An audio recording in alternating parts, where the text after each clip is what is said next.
और बात आपकी सेहत की, आपको दिखाते हैं कुछ योगासन।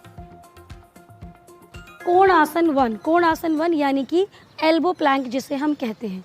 तो कैसे करना है, अपने दोनों एल्बोज़ पे आएंगे, अपने दोनों पंजों को इन करेंगे, टोज़ इन करेंगे, अपने बटक्स को उठाएंगे।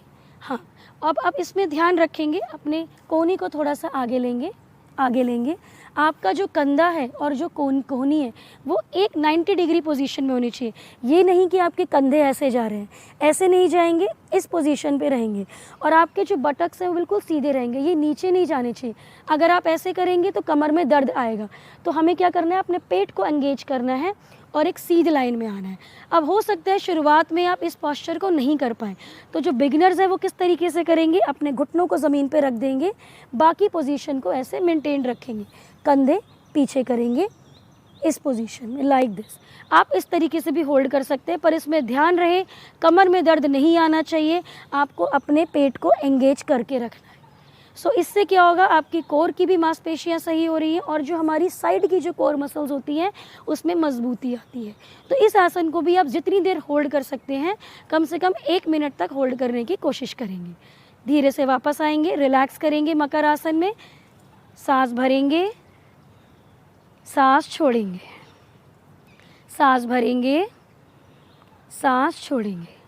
अगला अभ्यास जो हम करेंगे अपने साइड ऑब्लिक मसल्स के लिए वो है पूर्वोत्तानासना। सो पूर्वोत्तानासना के लिए सबसे पहले दंडासन में आएंगे, तो धीरे से उठेंगे, दोनों पैरों को सीधा सामने कर लेंगे, दोनों हाथों को पीछे लेके जाएंगे। हाँ, इस तरीके से आपने जाना है, कंधों को पीछे रखना है। सबसे इम्पॉर्टेंट है इसमें अपनी छाती को आपने ऊपर उठाना है। अब टोस को आगे की तरफ रखेंगे। अब श्वास भरते हुए अपने बटक को उठाएंगे। ध्यान रहे आपकी कोर की मसल्स बिल्कुल एंगेज होनी चाहिए, उसको लूज़ नहीं छोड़ना है।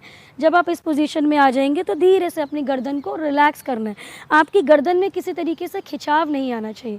तो इस पोस्चर से हम क्या कर रहे हैं कि जो हमारी साइड की जो ऑब्लिक मसल्स होती हैं उसमें मजबूती आती है और खिंचाव आता है, तो साइड की मसल्स हमारी स्ट्रॉन्ग होती है। तो जब भी कभी हम बाल्टी उठाते हैं भरी हुई पानी की, तो क्या होता है, हम इस तरीके से उठाते हैं तो हमारी कमर में लचक आ जाती है, क्योंकि इस मसल में मजबूती नहीं होती है। तो इस आसन से हम इस मसल की मजबूती कर रहे हैं, जिसकी वजह से कोई हम भारी सामान उठाए तो हमारे कमर में दर्द नहीं आए। कोशिश करें इस आसन को 10 काउंट तक शुरुआत में होल्ड करें, फिर धीरे धीरे 1 मिनट तक। धीरे से वापस आएंगे और शशांक आसन में रिलैक्स करेंगे।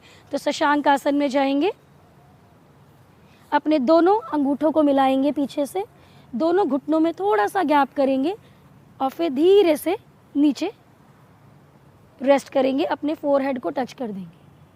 अब ध्यान रहे कि आपका जो कमर है बिल्कुल इसमें सीधा होना चाहिए।